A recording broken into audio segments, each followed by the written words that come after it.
Naam, karibu kwenye hadithi yetu ya leo ya barua ya mwisho ya marehemu. Saa 12 jioni, mawingu mazito ya mvua ilionyesha yakiwa yameganda angani. Mosi alisimama mbele ya sanduku la barua, macho yake yakiwa mazito kama moyo wake ulivyo. Hakutarajia chochote siku hiyo. Anafungua sanduku la barua kwa hisia mchanganyiko. Anakuta bahasha ya kahawia yenye mwandiko wa Amina. Uso wake unabadilika, unakuwa na mshangao, hofu, huzuni. Anaamua kuingia ndani moja kwa moja na hiyo barua. Mosi anaketi kwenye kochi, anashikilia bahasha kwa mikono inayotetemeka. Anaifungua hiyo bahasha taratibu na kuanza kusoma, huku sauti ya Amina inasikika kwenye mawazo yake. Barua ikawa inasomeka hivi: Mosi wangu, ikiwa unaisoma hii barua, basi nimeshaondoka duniani. Usinitafute kwenye mawingu au kwenye bustani za kumbukumbu. Nipo ndani yako Mosi. Nilikupenda sana, lakini mapenzi yangu yalikuwa na kivuli.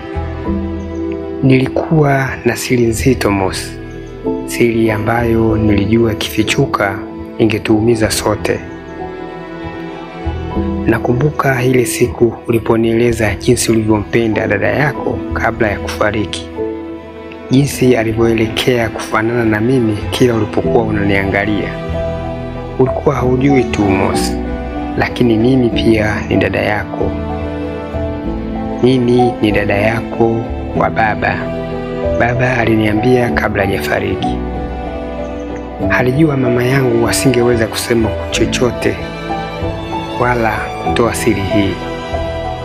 Mosi, tulikutana kimajaliwa, tukapendana bila kujua, lakini siku nilipogundua ukweli, moyo wangu ulipasuka vipande. Nilijaribu kujiondoa kwenye penzi letu mara nyingi tu, lakini ulinipenda sana.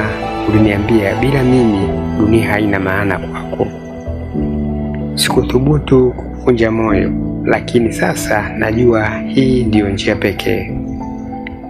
Samahani Mosi, naomba usinihukumu kwa njia niliyoichagua, bali unisamehe kwa ukweli nilioubeba peke yangu. Nenda Mosi, ishi, tafuta mwangaza wako. Mosi alichoka, na ghafla kumbukumbu ya mapenzi yao yalianza kutiririka kichwani mwake. Anakumbuka namna walivyokuwa wakikimbizana na kucheka, wakiwa na furaha ya kweli, wakilala kwenye mchanga wa bichi, wakiangalia anga.